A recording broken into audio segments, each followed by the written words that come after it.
I was 15 years old, it was 1984, it was Sunday night, and I was doing my homework, listening to Annie Nightingale, her Sunday night request show, as I always did, on Radio 1. Love that show. And as always, I discovered something new, but I didn't know that the something new I discovered this night would be pretty profound and would have a huge impact throughout my life. It wasn't rock, it wasn't electronic, it wasn't soul music, and it certainly didn't have any of these sort of 1980s poppy production snare drum sounds that were so prevalent at the time. But what it did have was yearning, emotion, and something that just took me by surprise, to be honest. I wasn't really expecting it. Certainly not on a Sunday night doing my homework. Then Annie said who it was, and it was the Blue Nile and Tinseltown in the Rain. It was the first song I'd ever heard by them. I'd never heard of them before. And to be honest, it just had a huge impact at that moment and for the rest of my life. I've been a huge Blue Nile fan ever since. They don't sound like anybody else. Even now, I still think they're one of the best bands ever, even though they only released a few albums. Hi, I'm Jason. I make videos about 80s and 90s music memories. Subscribe if you haven't already.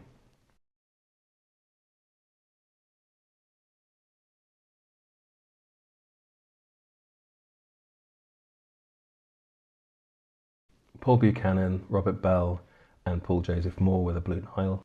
They formed in Glasgow in 1981.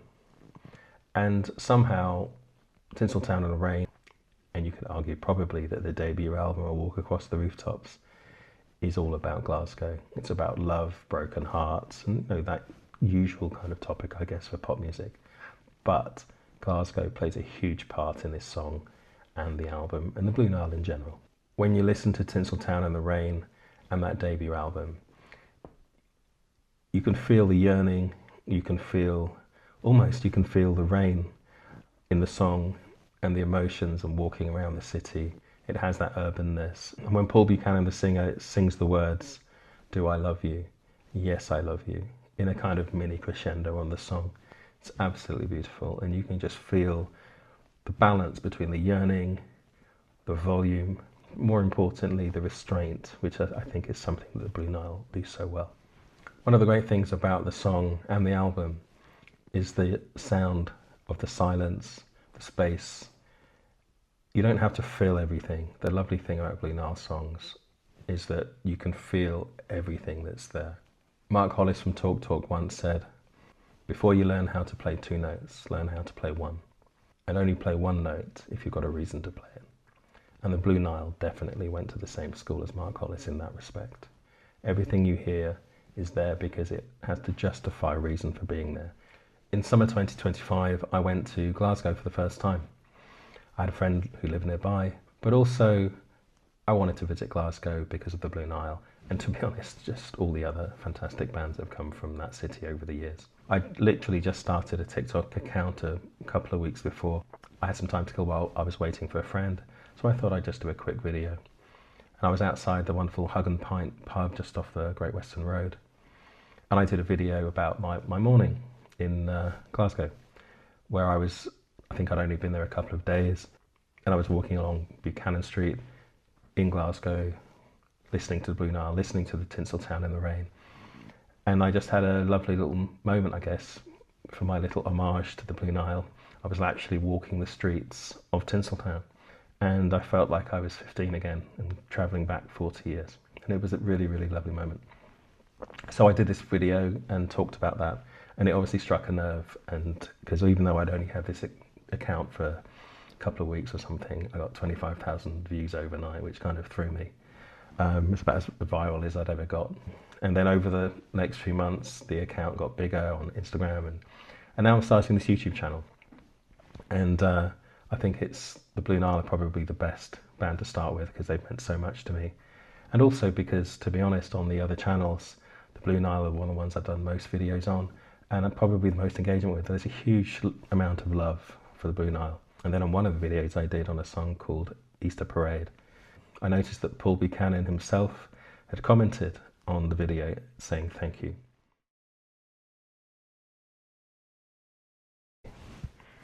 And I'll be honest, that kind of threw me. I felt like a teenager.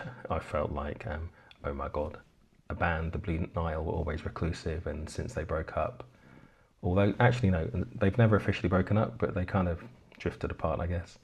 But